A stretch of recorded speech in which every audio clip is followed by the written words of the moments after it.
Okay, put everything else on hold. Everything else. Goku's new transformation, I don't care. Jiren's powers, I don't care. Grand Priest Evil, I don't care.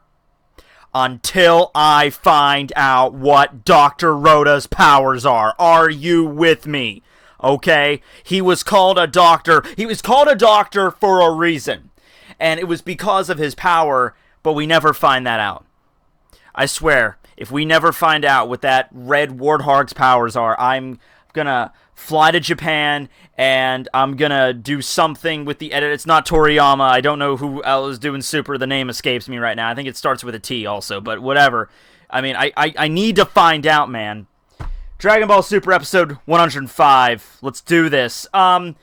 Okay, so Tien episode. I guess I should be happy about that. Tien doing Tien things like multiform technique with posing, and he uses the Shin Kikoho and stuff, but not really that great. Okay, you know what? Positives. It does present an enemy that actually has a really interesting power. So there's this guy, Plum from Universe 2. I think his name's like Prumru or whatever, but I'm just gonna call him Plum because he looks like a freaking plum. Just this amorphous, like red purplish dude that just eats nothing but McDonald's, is this huge fat guy. But he actually has a really cool power where he like barfs up these little marble things that float in the air, like these little spherical like marbles that just float.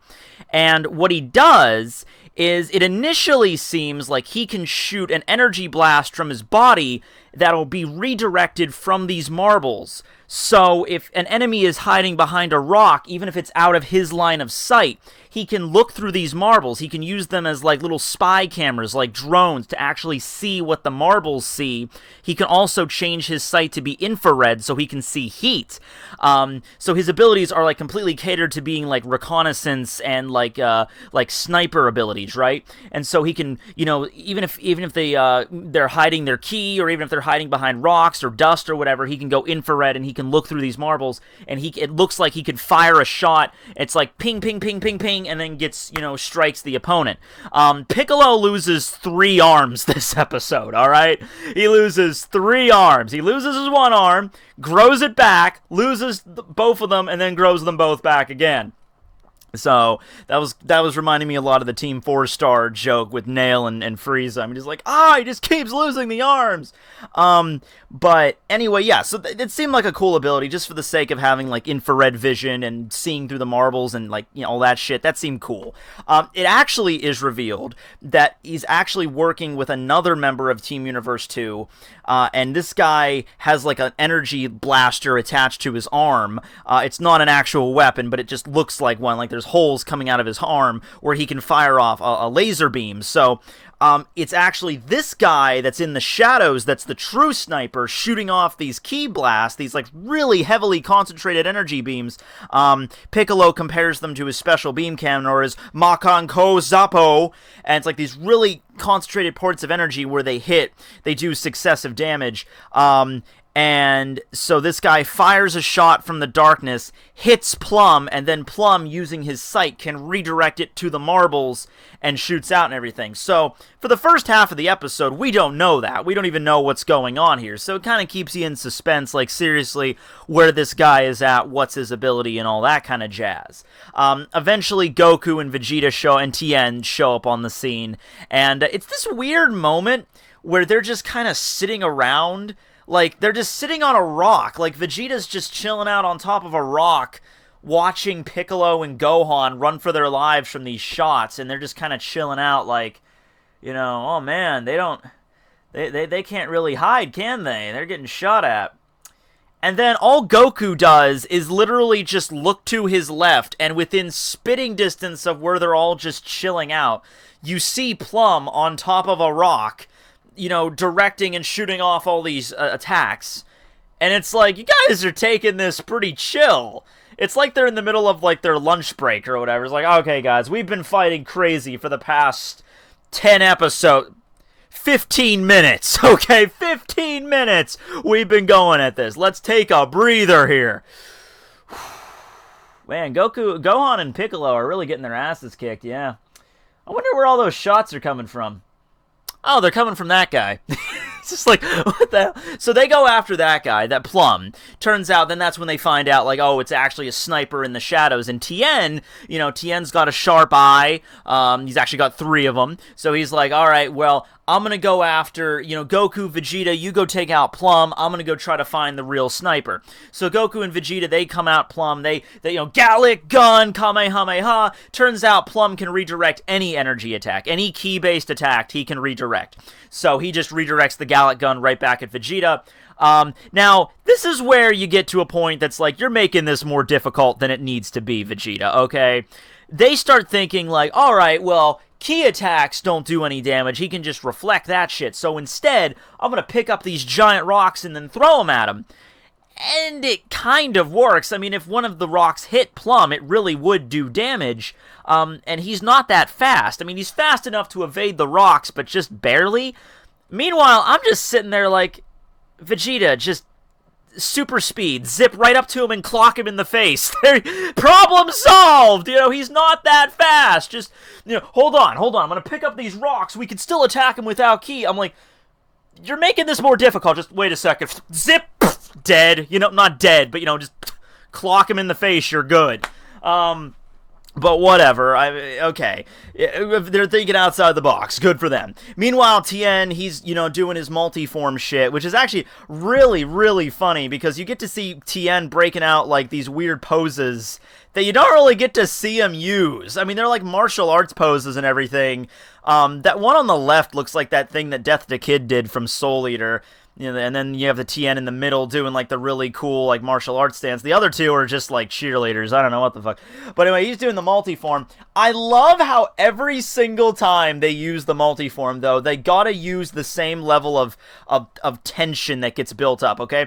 Literally every single time someone uses multiform, this is how it goes. Multiform. Splits yourself in Kagebushi no Jutsu. And then some character is like, wow, that's awesome! And then another character will be like, yes, but it comes with a price. What price? What could it possibly be? Splitting your body into 4 clones? What kind of price could you possibly be paying? The suspense is killing me. It splits your power, your defense, your speed by 25% each. What? Every single time! It's like Supreme Kai in this case. Supreme Kai is like sucking Tien's dick. He's like, wow, if we had an ability like that, we'll win no problem. And Krillin's like, yes, but it comes with a price. It splits your power. I'm like, no shit, really? Wow, that's nuts. It's just like, look, the multiform technique is cool. I mean, the first time Tien used it in Dragon Ball, I was pretty hyped. I'm kind of disappointed Tien doesn't do the 4-arm thing like he did when, I mean, we already got to see it when he showed up in his introductory episode, this arc, but still, it'd be cool to see him use it. But yeah, so that's just funny. Every single time multiform's like, multiform's awesome! Yes, but it splits your power. It's like, yes, we know, okay? We've seen it before many times. So Tien uses it. This is hilarious. He's running at the sniper dude, and at the same time his eyes are all glowing. And he's like, with my 12 sharp eyes, I will find the guy, and then snipes one of the Tiens. He's like, with my 9 sharp eyes, with my 6 sharp eyes, with these 3 sharp eyes, I will find you. Finally, Tien gets the guy cornered, uses Shinki Koho, blows up a rock, the guy's on the ground, he's like, I can't fire my shots, you've injured me too much. Tien's all badass, he's ready to, like, finish him off, knock him over the side. That's when the guy reveals that he actually could fire a shot, fires a shot at the ground, and causes an explosion, which knocks Tien off. And then the guy's at the top, he's like, ha ha ha, I win! And then it's revealed that the 3 other multiform, the 3 other clones that Tien made are still around. They grab the dude and they all go down together. So Tien managed to take out... Please tell me it's not just the one guy. Because I'm trying to remember right now, like, because we haven't really had... This is the only episode that's been even close to being, like, Tien-centric. And he only took down one guy. Please tell me Tien is taking out other guys. I can't pay attention to every single random riffraff guy that gets knocked out here, but... Please tell me he's taking out at least somebody else. There's a guy leaving a comment right now, like... Nope. I went back and checked. One and done. Which is kind of bullcrap. Because Krillin took out like 4 people. And then he gets freaking shoot out by Beerus. Like, you aren't paying attention, blah, blah, blah. But then Tien takes out apparently just 1. And Beerus is like, well, it was admirable that you fought to a draw. You have my praise. I'm like, come on now, Beerus. Come on now, everybody. Is that really fair to Krillin? It's really not. If that was the way you were going to do it, then had Tien to get knocked out first and then Krillin second. I'm just saying, I think Krillin pulled more weight than Tien in this tournament. Well, anyway, they get that, and then Tien and Goku and Vegeta, they scare the living plums out of Promaru.